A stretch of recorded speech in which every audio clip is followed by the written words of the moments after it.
Today, July 16th, is the birthday of Florrie Louise Donovan-Gunderson.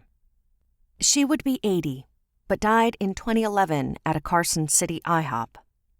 Friends described a kind, dynamic, and compassionate woman who was always upbeat, friendly, and full of life.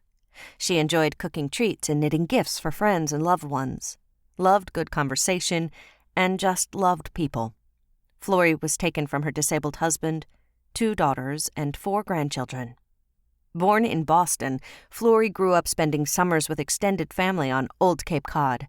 She was a stay-at-home mom and PTA volunteer when her kids were young, moved to South Lake Tahoe when they were grown, and moved to Southern Cali in an RV to be close when her first grandchild was on the way.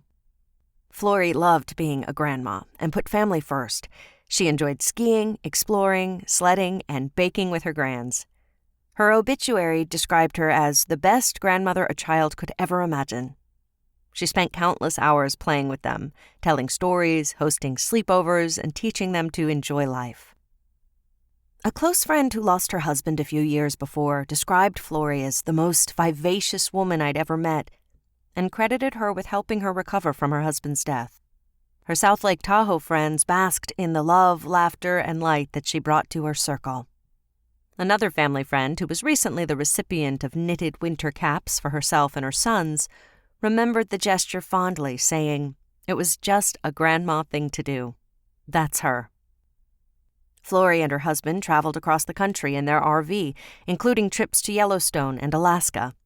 She was incredibly outgoing and made friends at every stop along the way. They always returned to South Lake Tahoe, which they considered home.